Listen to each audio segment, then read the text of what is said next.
Here for folks like us. Wrong city, wrong people.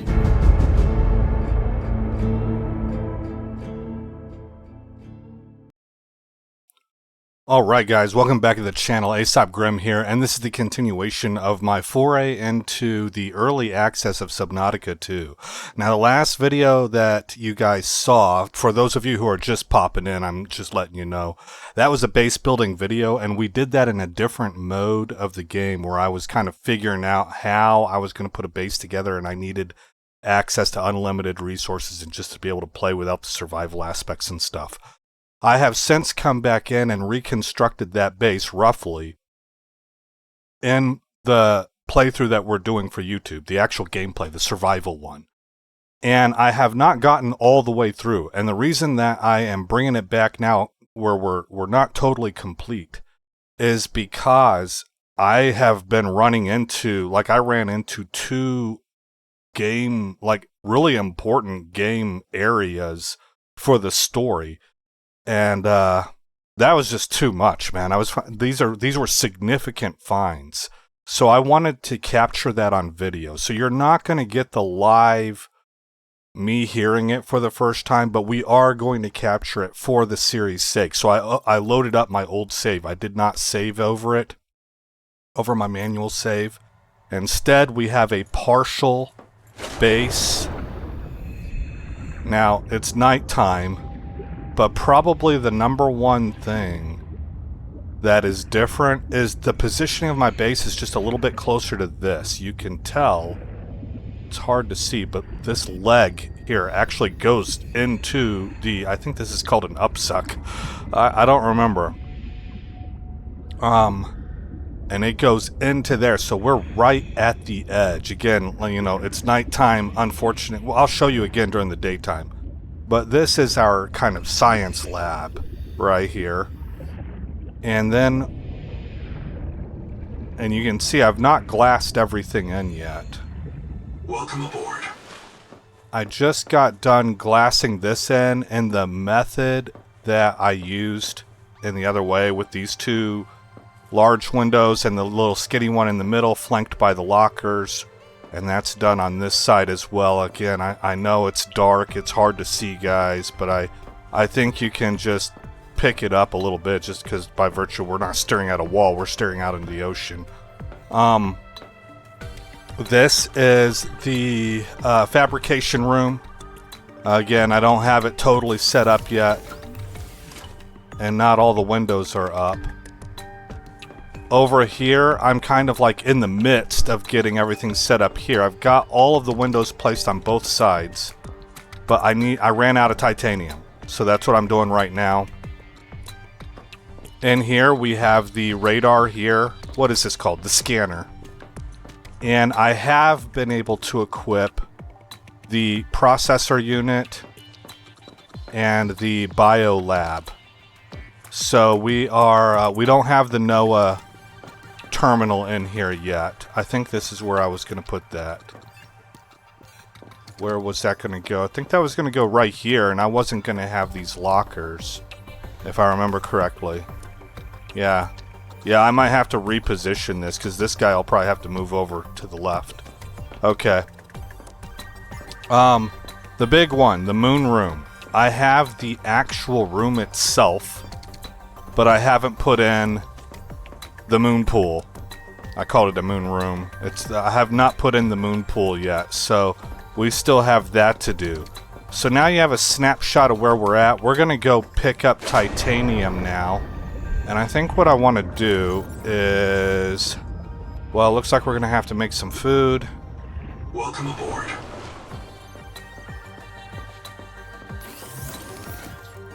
Okay, if we come down here, it looks like I can make half moon jerky.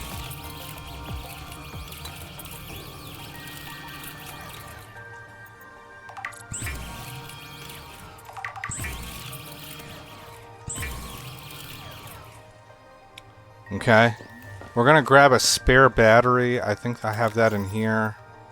Well, we're going to grab that one, and we're going to grab this good one. And for here, I'm going to swap out to this good battery. And we're going to load those 2 dead ones into here. There we go. Things are starting to come together. Looks like I am really hurting. So we're going to take one of these. And we need to make new med kits. So I do have to go and I have to search for materials. This is what I was trying to spare you guys from. But, let's see here. I think I'll eat these. All 3 of them. Okay. We're good there. I can store one of these. I'll keep the 2 bottles of food. But those story elements were just too important, man. So, we need fiber. Yeah. Okay, now surprisingly, I kind of have a difficult time finding fiber. Oh, we want this.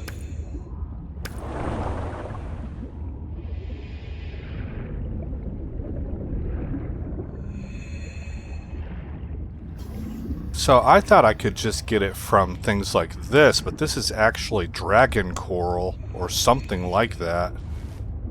Dragon scale coral. It's not what I need, but I can get it from these. Now I'm not going to grab the egg because I just don't have anywhere to store it. I don't need it right now. 30 seconds.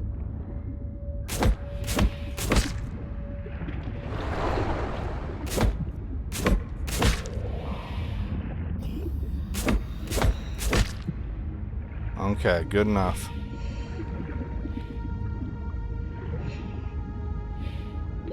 Oxygen. Oh, well, sun's up, so you can see I've got 2 hydroelectric power units here. There, you can see the leg going in really clearly now. Here's our base. It does not intersect, but it's very close, right? It doesn't intersect, doesn't get in the way of the moon pool, so this was all pretty perfectly spaced. You can see how the windows look. Welcome aboard. And the giant moon pool room that I need to get done. What were we going to do here? We were going to access this and make as much fiber as I can.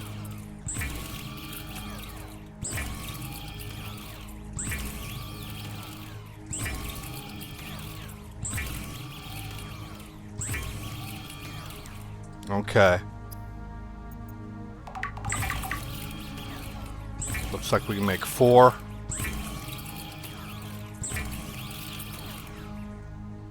And honestly, that should be good. We'll just open one of these up and store the fiber. Overflow titanium, just for now. We'll label all this stuff later down the road. Ops gets all of these.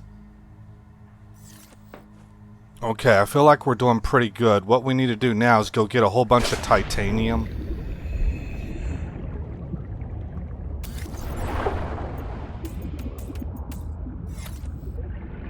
And I want to bring that case with me. Now, one of these locations that were really important for the storyline are easy to find, but one of them is a little bit trickier. So we're going to go looking for the tricky one first. I think this is all I need. And since I'm looking for that tricky one, I don't think I need to bring this with me, because there's another one of those out there. Okay, let's equip our arm jets and kind of go hunting for this place. Let's see, I remember that it was about 354 meters northeast from my base.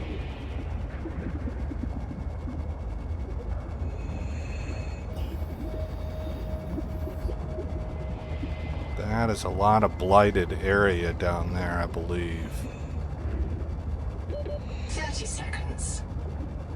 Alright, where's my base at? We're only 169 meters, so that we're like halfway.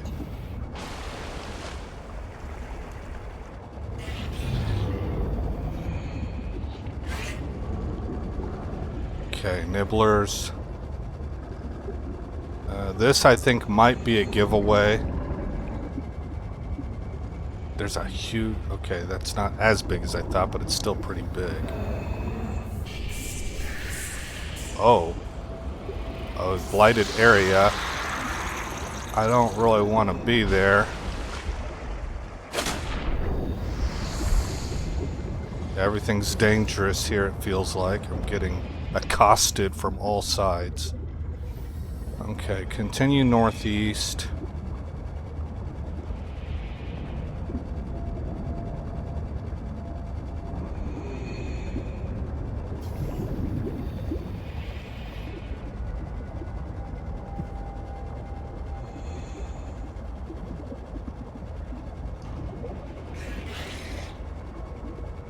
And maybe...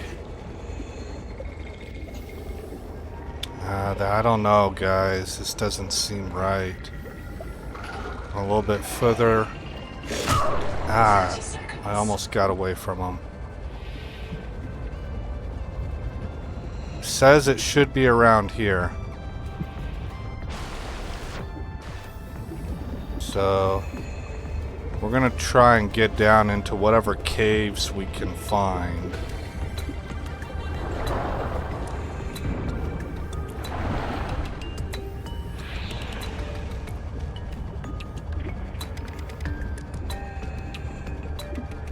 Maybe this. It was an enormous cave network, guys. Absolutely huge. Yeah, I think it might be here, because I remember finding a lot of titanium.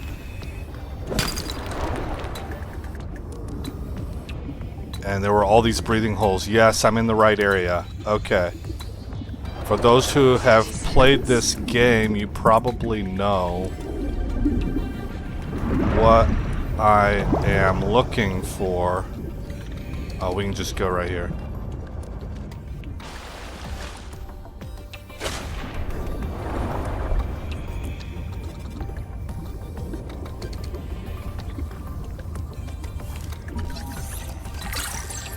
Now, I'm not able to activate this.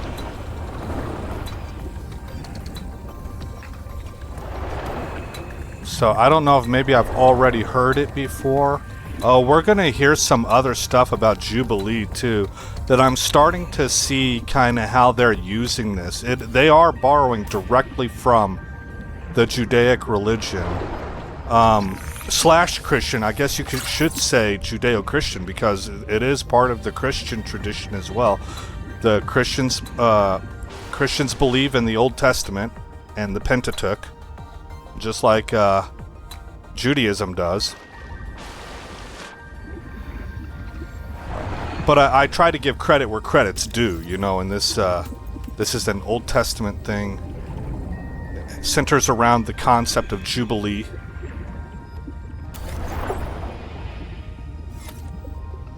There we go, we're gonna grab that.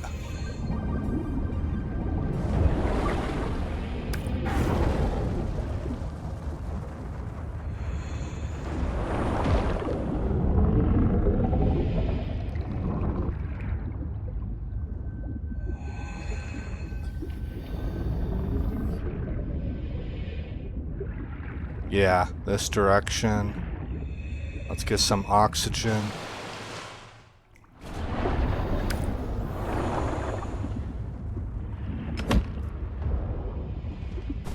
Need to drop that. Okay, inventory full. So I need to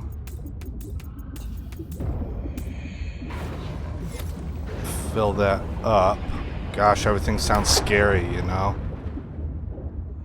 I don't need copper right... Oh, gosh, I hate to give this up.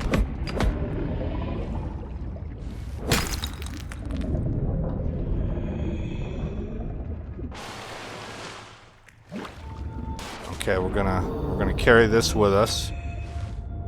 And right here's where we're wanting to go.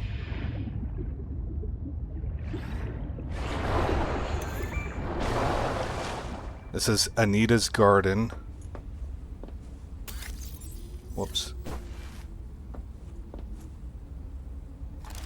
Want the scanner tool. So nothing can be scanned here, but you can see that she's studying stuff. This is various types of coral, it looks like. She's got her fabricator. This, I think, closes off this dog door, so we'll eventually learn how to make that, I would imagine. More coral. She's studying stuff, or she was. Got a tool board here.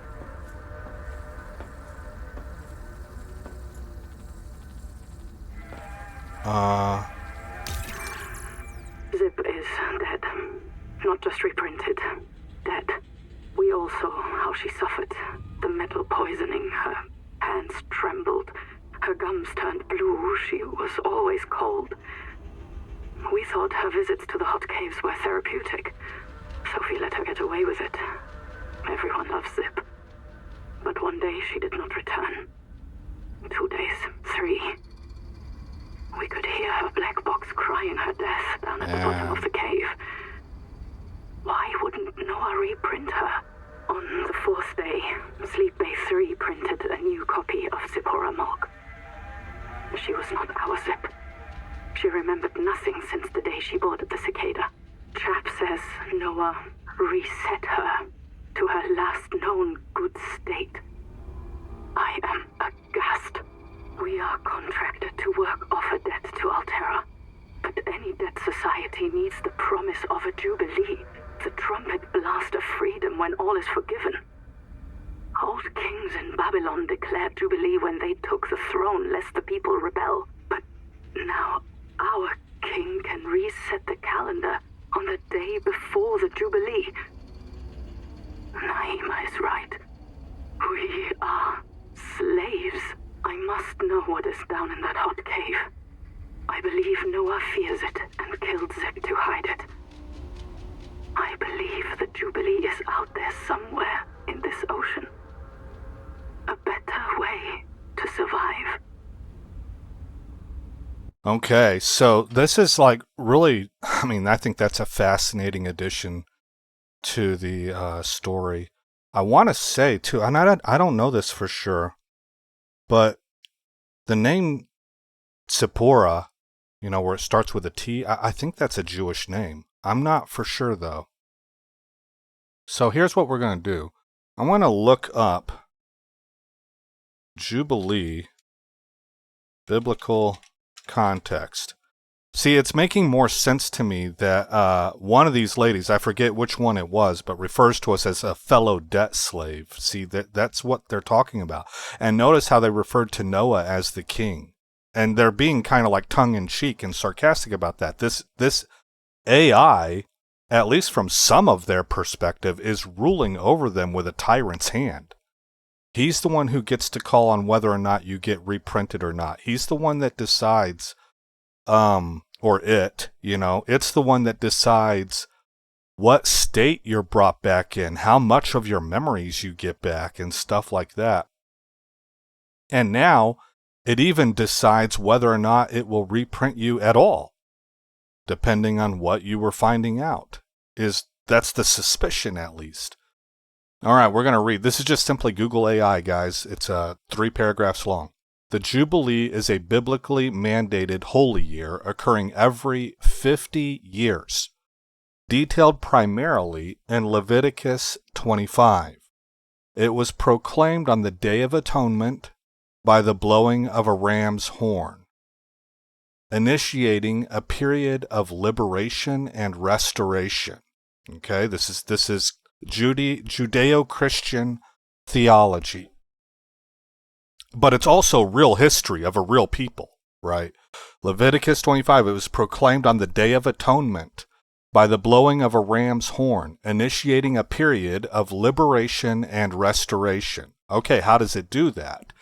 Key provisions of the Jubilee included a return of land, all ancestral property. In other words, land belonged to certain tribes, like traditionally speaking. But over the course of 50 years, buying and selling takes place, or people get into monetary difficulty and they have to sell land in order to get capital, whatever it is, yeah? Return of land, all ancestral property sold or lost due to debt, so it has to be due specifically to debt, was returned to its original family owners, ensuring land remained within tribal inheritances. Now that's a pretty unique take on things. I find that to be fascinating. These were God-ordained rules.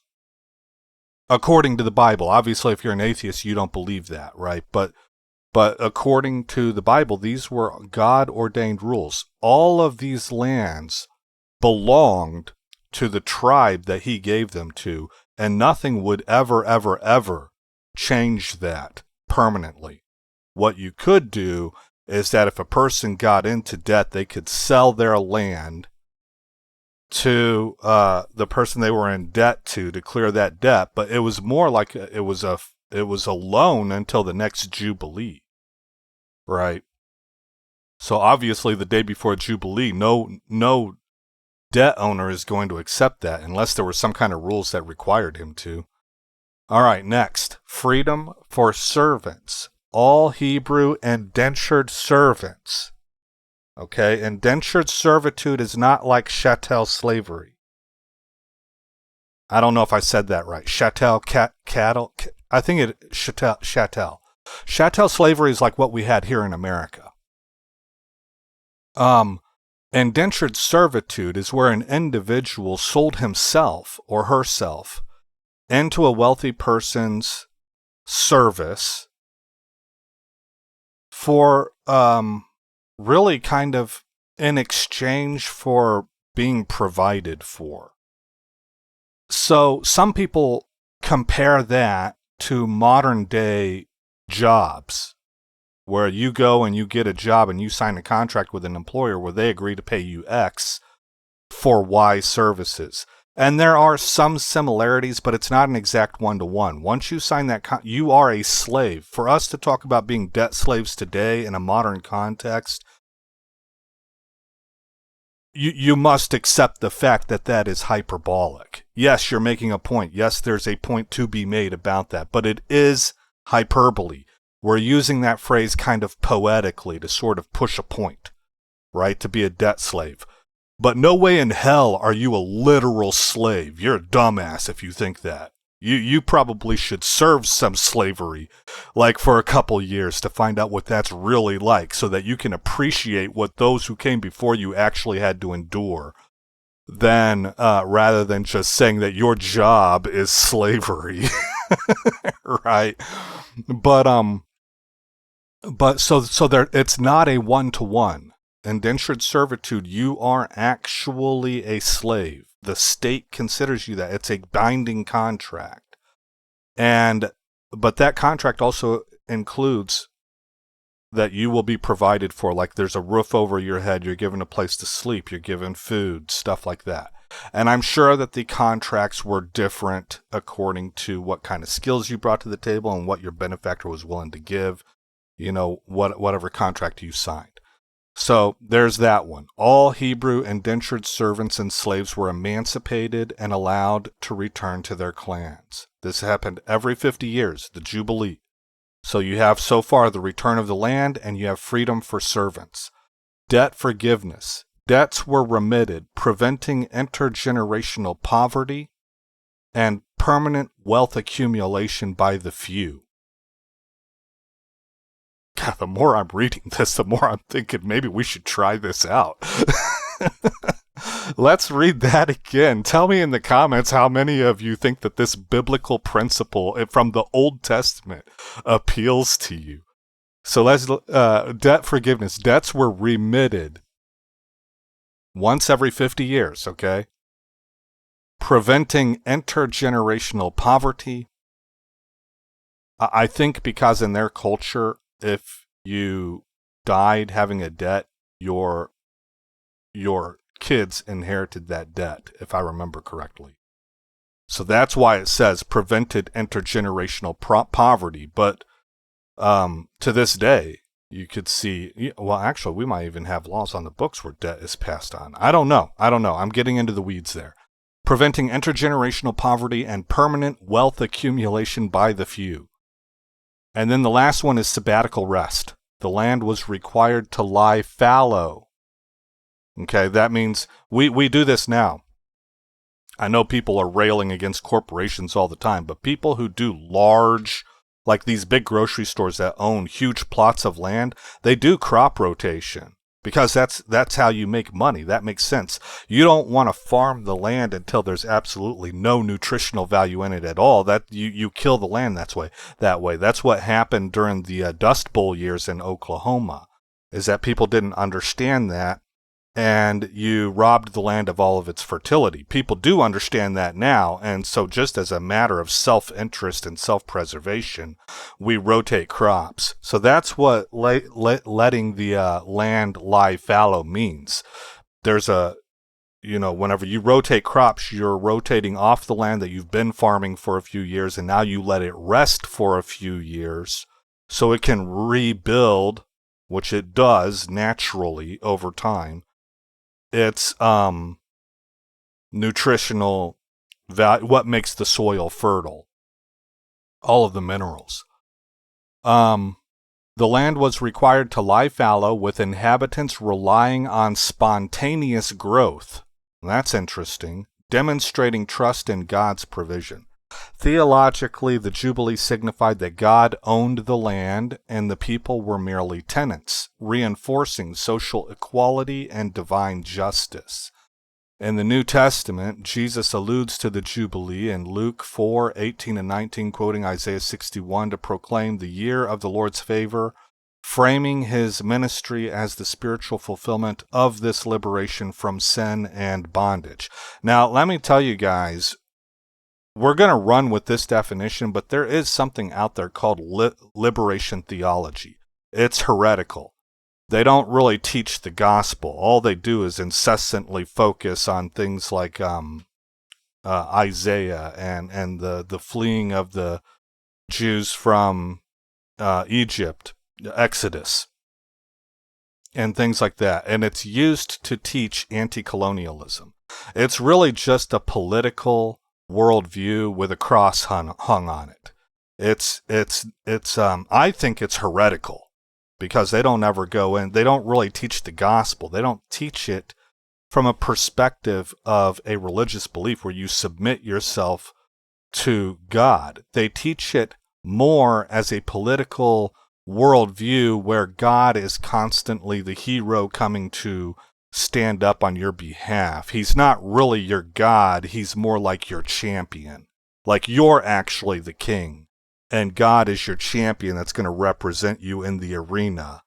It's not good at all. And that they might be pulling from that a lot in this Google AI thing, but we'll read it once more real quick and then get on with the game.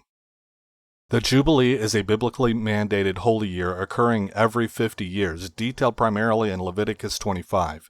It was proclaimed on the Day of Atonement by the blowing of a ram's horn, initiating a period of liberation and restoration. That part right there is probably everybody would agree on. It's down here with some of the phrasing that makes me think that this could be coming from a liberation theology perspective. Anyway, I think the general idea is still on point. Key provisions of the Jubilee included return of land. All ancestral property sold or lost due to debt was returned to its original family owners, ensuring land remained within tribal inheritances. Freedom for servants. All Hebrew indentured servants and slaves were emancipated and allowed to return to their clans. Debt forgiveness. Debts were remitted, preventing intergenerational poverty and permanent wealth accumulation by the few. See, that right there seems a little bit like people are interpreting the Old Testament and what was going on in their culture into a way that they can apply it to today. I'm just a little bit suspicious about that. But what it makes me think is not that it got anything wrong here, but that it could be missing some stuff. And then sabbatical rest. The land was required to lie fallow, with inhabitants relying on spontaneous growth and demonstrating trust in God's provision. So now back here in Subnautica 2, that's the concept that we're dealing with. And to me, the developers are showing that they have a grasp of this concept. I don't know if they knew it themselves. Maybe they're Jewish. I don't know. Or whether they got a theological expert, or whether they just simply went and did their own research. They seem to have a strong grasp on the concept as far as how they want to translate it into this game. And I think that that's pretty neat. Endurance upgraded. Inventory expanded. Okay, so we just expanded our inventory. And let me close this page out because I know we spent some time on that. I don't want to do that all the time, guys. Fresh water intake. But this was important in my opinion. And it was, I think, relevant to spend a little bit of time understanding the primary concept this story seems to be revolving around a little bit more thoroughly. Okay, we're going to go up this way.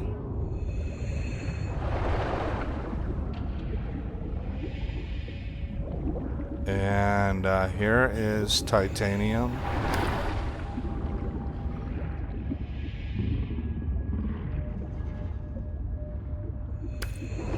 There's some more. We got copper up here, I think. I don't need the copper too much. What about you? Also copper. Okay, let's go ahead and shoot. 30 seconds. I don't know, I think... Oh gosh, man, there's a dang war going on up above us.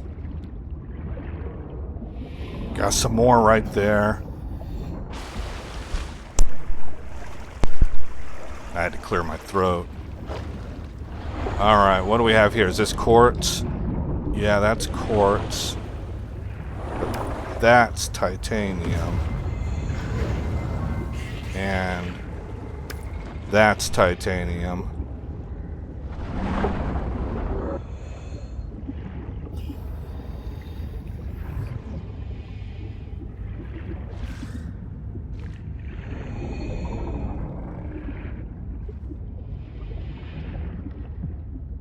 Okay. Whoa. Shoot, I couldn't get away from it. Drifted right into it. Here's some titanium. We got quartz right there.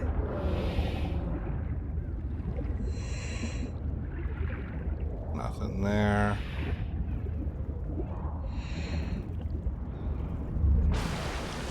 Let's try diving down this hole, because I have a lot of inventory for more titanium, and we need more titanium.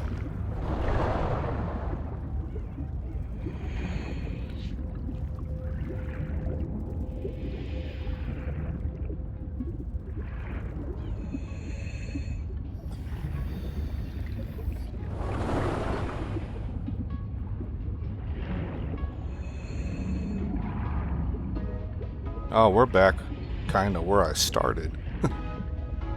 Here we go, that's useful.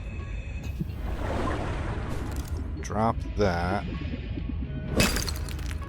Pick that up. Okay, that's good. 30 seconds.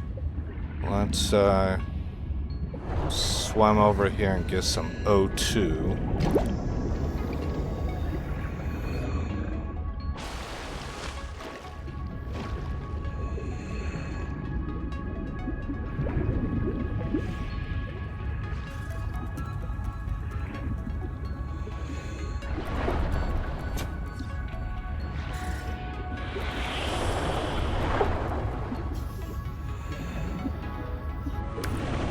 Grab that and that. How are we looking? Okay, drop this, because I think...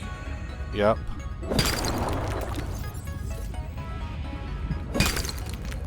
And that should be inventory full. Okay. Alright, let's head back home. 30 seconds. Looks like this is going upwards.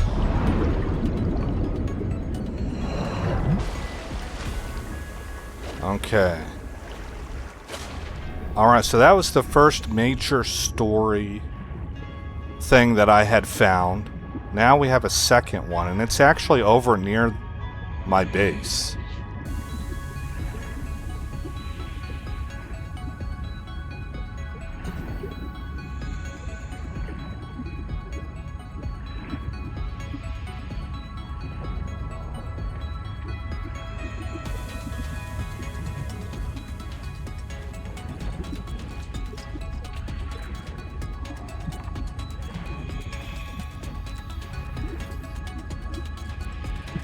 So that should be a lot easier to find. 30 seconds. And we kind of got to go that way anyway because I need silver, and we can find some silver in that area. I'm going to drop this off right here. It's just a box full of titanium. And my extractor, my fabricator, should be able to access it. Oxygen. Welcome aboard. Okay, I need the scanner. No, the habitat builder. Okay, and come over here and wall locker right here. And right here. Okay, I think I actually have to deconstruct you and you. And then let me make sure that I'm right about this. Yeah.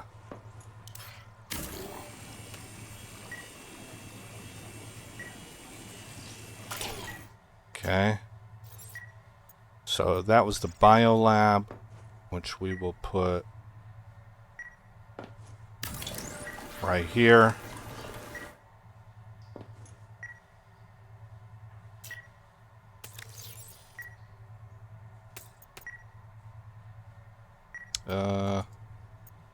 Can I store?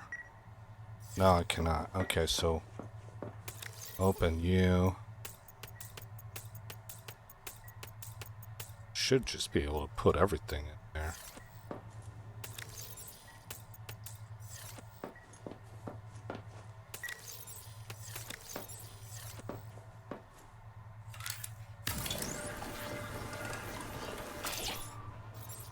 And then we can put a NOAA terminal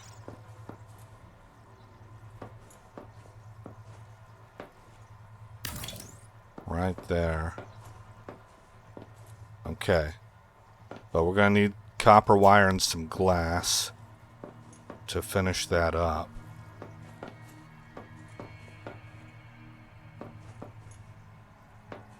I think that was the plan. I'm not 100%. I can't remember. Maybe I had this set up just like this over here, and I put the NOAA terminal like in a corner somewhere. It would have been one of these corners, but I don't think so. And I remember I had like a glass window here in the middle with chairs set up, and same thing here.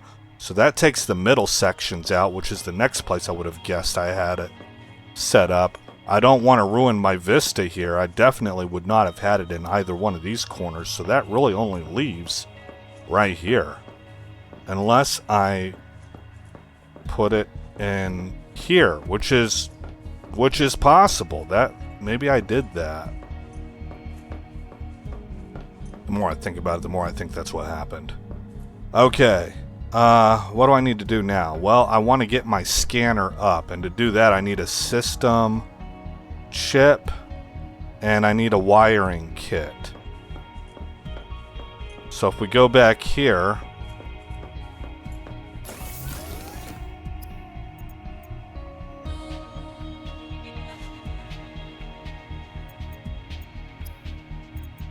a system chip right here which requires a wiring kit. So it's going to take 2 quartz, and I don't have any.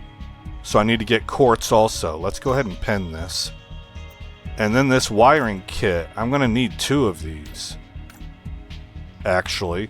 So I'll need 2 silver, and I'll need I'll need 2 copper wire. Well, I can make 2 copper wire right now.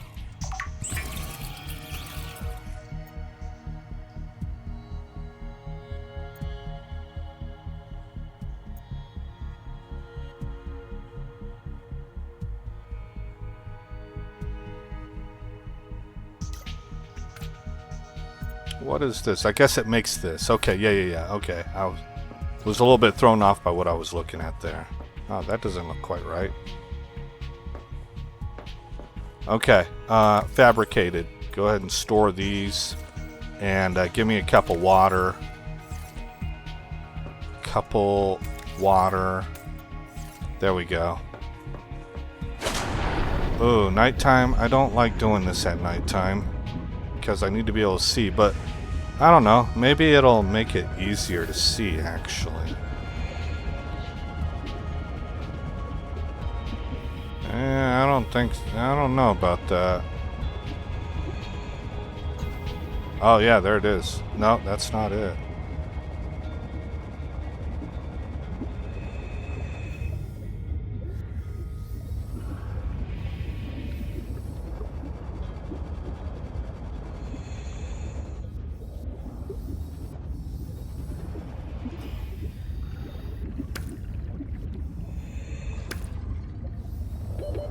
Seconds.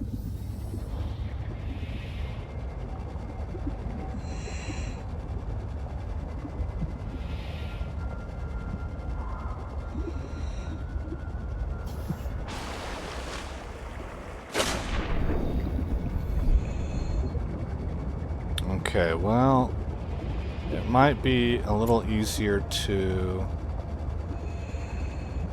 find silver, which I want to say I found.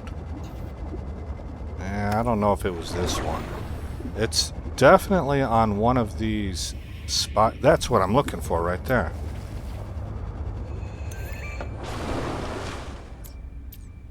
Okay. So, I don't know if you saw, it told us where we were at, but I don't remember her name.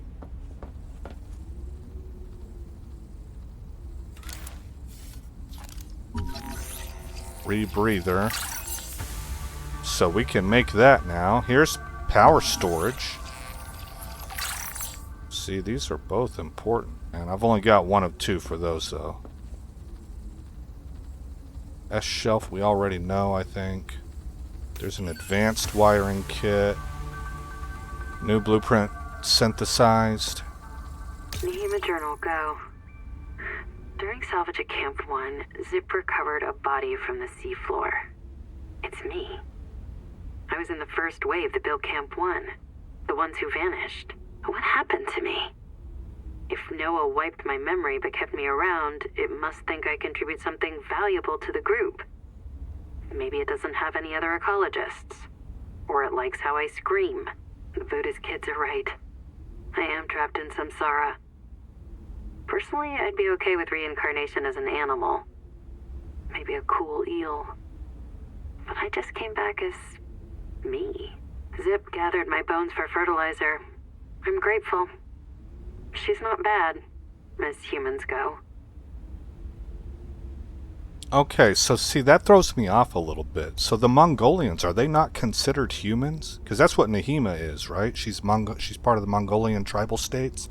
I honestly thought that's what all of us were.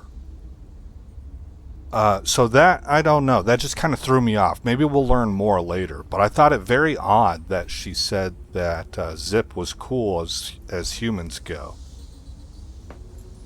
So I don't know if I've missed something really important and basic about who these people are.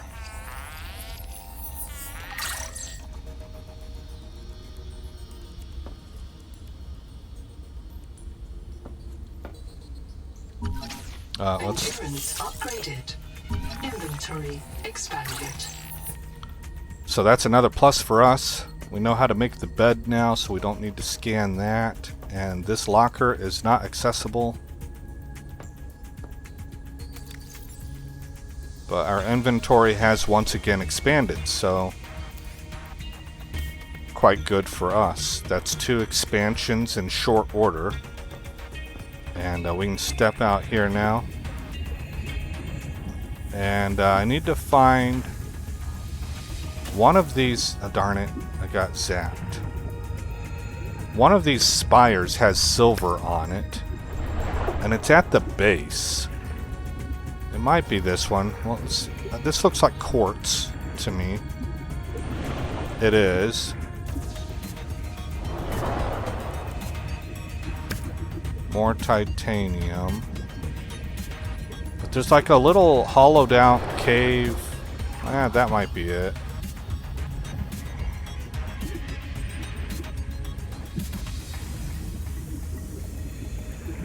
Yeah.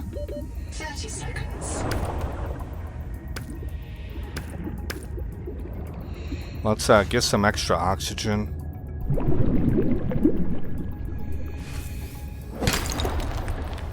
Take that silver, and we'll head up top.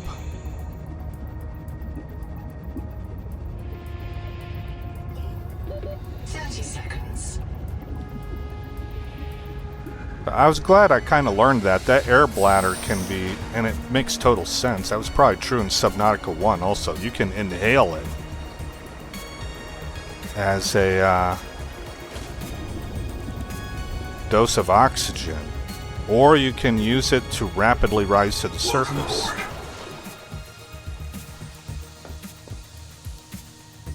Okay, so we need to come back here. And we need to go to this, and we need to make 2 of these.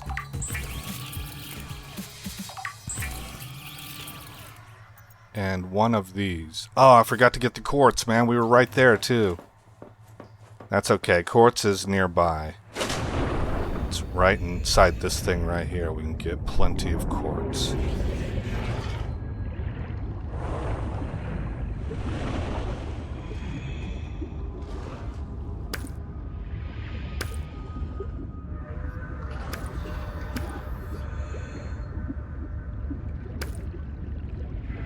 Okay, inventory full, because I didn't empty anything out, but we should have enough. We're going to need a lot of quartz also because of glass. Welcome aboard. Seek caloric intake. Okay.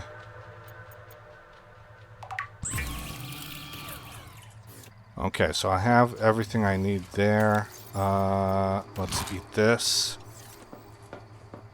And I guess we should dump the titanium. And we should put the advanced wiring kit over here into fabricated. Precious metals can take the silver. And we have a spot for quartz right here. Okay, now take our builder tool out and we should be able to build this. There we go. And we can set it to look for, I don't know, quartz, I guess. And this is cool because you can come over here and you can select any one of these bubbles. We'll select that one, for instance. And it should show us on the radar quartz 118 meters away. So that's nice. I am almost certain that I don't know. We should keep it here for now. Okay, we need glass. Let's go harvest more quartz. We're not going to go to the one that's on the radar because I know I have a whole bunch of it right here.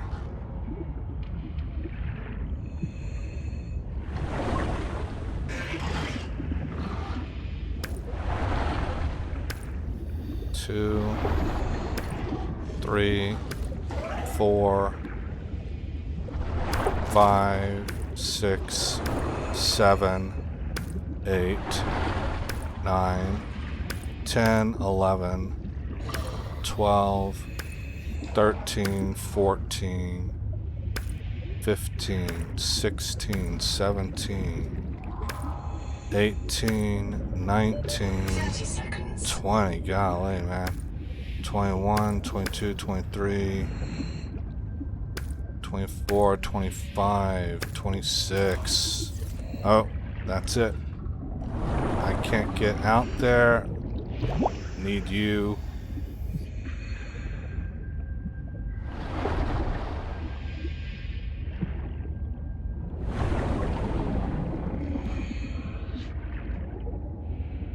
Okay, so we now have a whole bunch of quartz.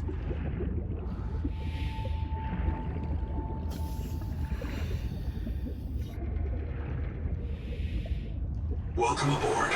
We got about 10 minutes left in the episode.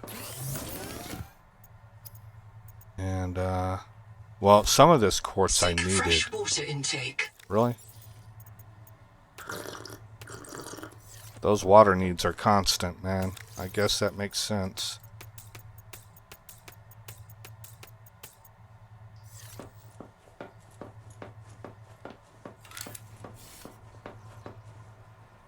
Oh, needed glass. Okay.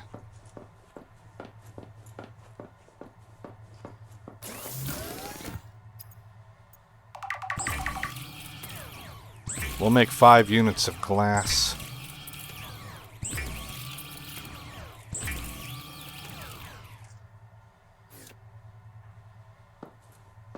I might end up putting that Noah unit into the moon pool room, but for right now, it's just going to go right here.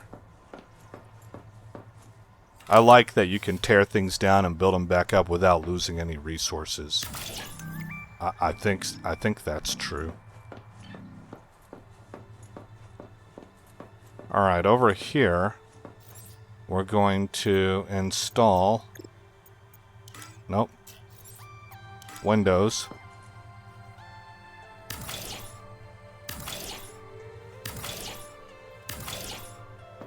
Like so.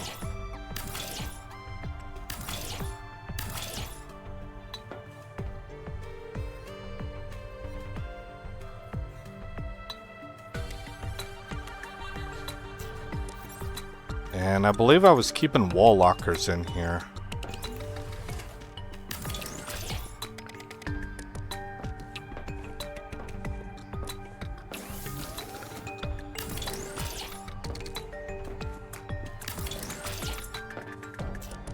Okay, just like that. And right here we had a bio bed.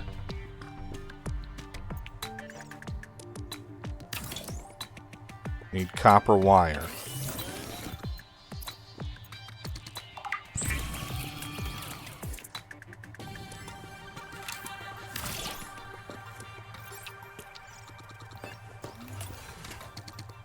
Bio bed assigned. Okay, good. I believe I can flank this with foot lockers.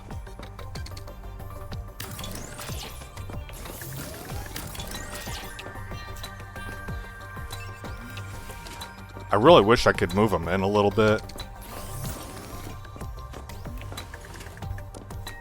Well, you know, tell you the truth, that still looks pretty good. It would be better to have them centered under the glass here. Let me check something. I doubt I'm gonna do this, but we're gonna test it out.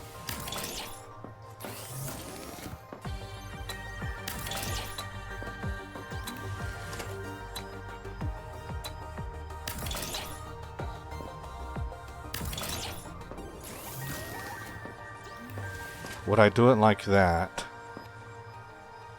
Would I do it like that?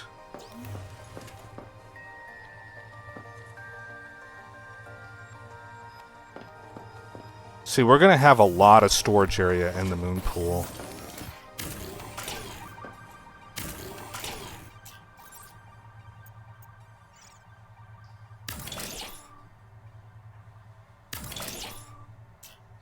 I might even get rid of this and glass this out. But for right now, Let's get some interior lighting. Small ceiling light should be good. I think I want to put it right there. That. I think that's right. No, it's a little bit, it's one unit too far to the left.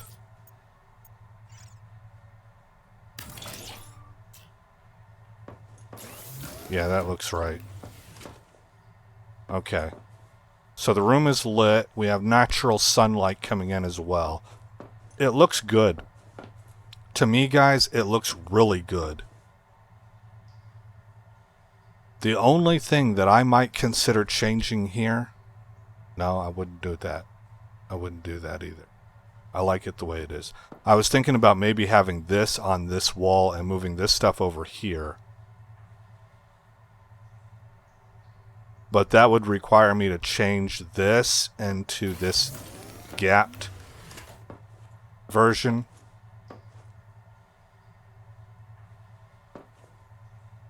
And this part would come over here. I like the way it looks right now, as is. Okay, this room looks good to me. This room looks realistic. I don't know what you guys think, but man, you know what would be interesting? You can see the sunlight pouring in through here, I assume. Well, no, I think I'm wrong. I think it's pouring in from here. But it'll be interesting to see if that stuff moves according to where the sun's coming, which windows the sun is pouring in through. Alright, guys. That looks good. I'm really happy with that. I'm really happy. We're at 56 minutes. Let's do a quick base tour because things are starting to get up, they're starting to get up to speed. Oh, you know what? We can probably go ahead and glass this in right quick before we end this episode. And this is just extraordinary to me. I love this vista. This is my favorite part of the whole base. Let's go, we have plenty of quartz. Let's make a whole bunch of glass.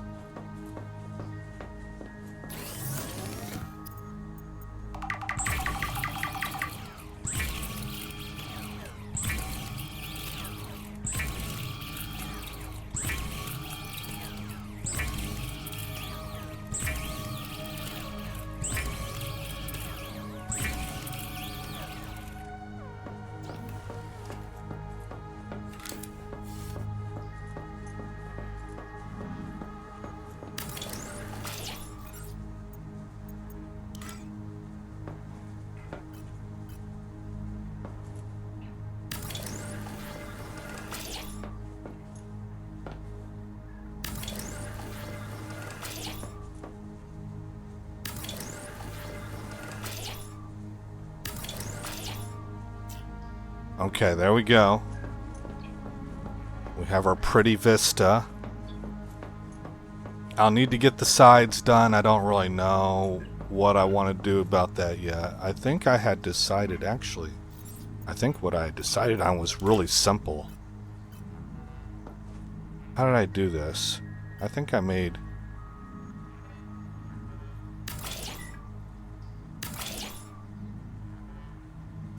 Oh, we're out of glass already.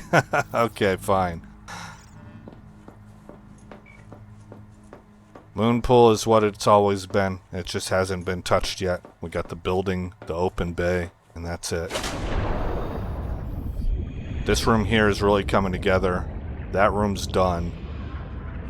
And the tunnels, I guess. I don't know what to call these. The cylinders are done. We have storage up and running. We have power. With good, reliable nighttime power, too. And we're about to be able to put in battery storage. So it's really shaping up. And we got two major story elements in this episode as well. So I'm just really, really pleased with how the episode went. You know what? I want to test this out. I want to keep this in here. 30 seconds. And make sure all that stuff's being used. Alright guys, we're going to go ahead and wrap it up. Welcome aboard. Let's hit save. Manual save. And I'll probably continue to do things off screen then to get this base done.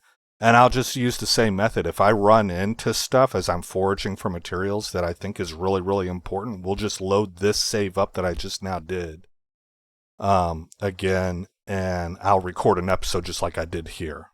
So that's how we'll approach it. Again, I'm Aesop Grimm. Thank you for coming by the channel. I hope you like what you saw. More importantly, I hope all is well in your neck of the woods. And I'll see you in the next episode, where the story continues. This place ain't no such thing as civilized. It's man, so in love with greed, he has forgotten himself and found